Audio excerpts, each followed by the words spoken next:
please introduce yourself as best you can? Do you have an introduction? Okay. No, I don't. Okay. Don't have an introduction. I don't have a persona name either.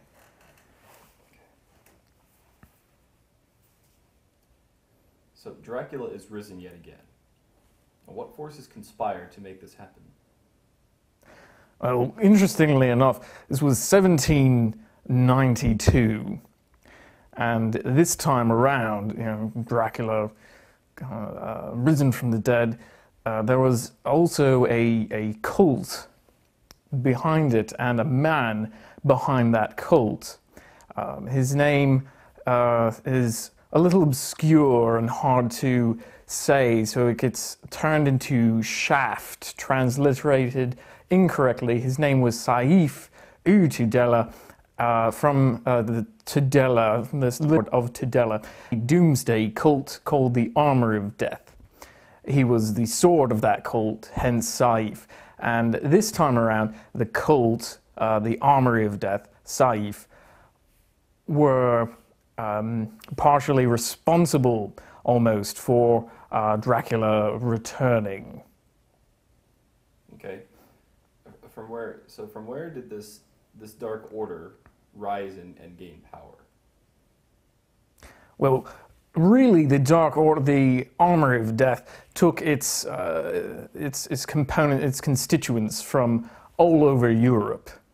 We could, as close as we can, pinpoint the origins of the cult to Navarre, Spain, in fact, and Saif having himself a history with a cult of assassins before discovering the ancient demonic texts that he did. So Navarre being a hotbed of assassins, actually, since the fall of Andalusia. So the cult itself would have been between 1750 or 60 sometime, its first real appearance on the European stage. Okay. Are there any similarities between this and the other appearances of Dracula?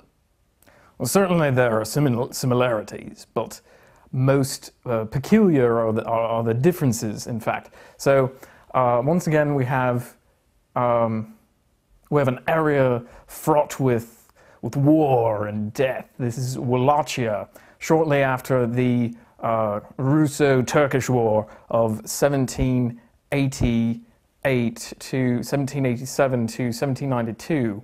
The treaty had been signed only of January that year.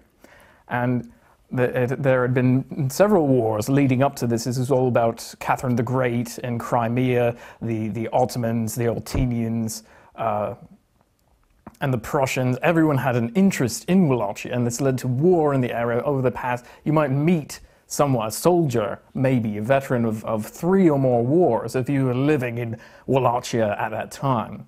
So we have the war-torn land, essentially. So what are the differences between? The differences. Oh, right. The war-torn land was a cause of human suffering, and that's what we usually see whenever Dracula comes back. Is a strong element, a strong element of human suffering, responsible for his continued resurrection cycle, in fact. And this was near the peak of his, shall we say, resurrection zenith, almost. So he would have been near to coming back after this amount of time in the cycle in 1792. Pretty much whether or not there was anything going on. But this time we also have the human suffering, the terrible conditions of the land. We also see a castle magically appear out of nowhere, the traditional Castlevania. Once again, we're in a part of Romania, to modern Romania. Back then it was this time Wallachia, sometimes Transylvania, sometimes maybe as far south as Bucharest, but this time we're in the Quartier d'Argeș, which is a little to the west and north of Bucharest in Wallachia. The differences are that this time we have a cult, a doomsday cult, the Armory of Death, behind Dracula's, not behind it, but beside Dracula and aiding him. So the idea being that they have a doomsday prophecy that they want to bring about. They want to bring about the end times, and they see Dracula as the Prince of Darkness, the vessel of the end times. So they're going to give him all the support that they can. And he actually needs it because Richter, the Belmont of the day, was already in the area, not 30 miles away, when Dracula resurrected. So before, when the Castlevania would appear, he would have maybe months of time, while the hunters roamed around the countryside, traveling for weeks and over maybe thousands of miles to find him. This time, Richter was there, only had to travel about 30 miles. But, and this is also important, Richter did not at first realize that there was a Castlevania, that the Lord of Darkness had returned to spread his pole over Romania, Wallachia again.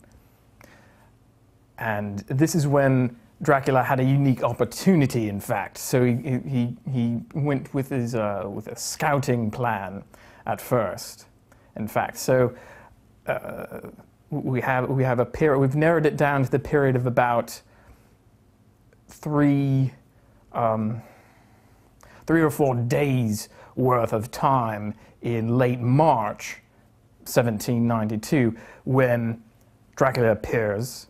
Saifu Tudela and the Armory of Death aid in his gathering of dark power and information.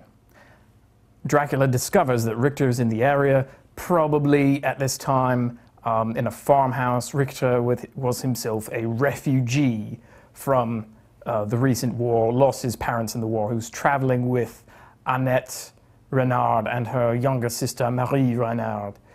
And they were probably in a nearby farmhouse just trying to establish themselves safety.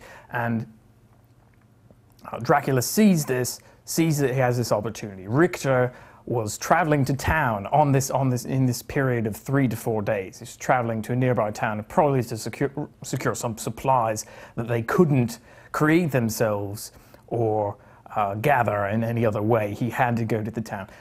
Dracula seizes this opportunity, sends the coals of death, swoops in, kidnaps Annette and Marie, and whisks away with them, in fact. And so Richter goes to town, sees that nothing's a problem, comes back, they're gone, goes back to town. By the time he's back, the town is on fire, the castle is now a pair, the fog lifts, and he has to go to action right then. And that was the key difference, the timing of all of it was the really noted difference between this and previous resurrection cycles.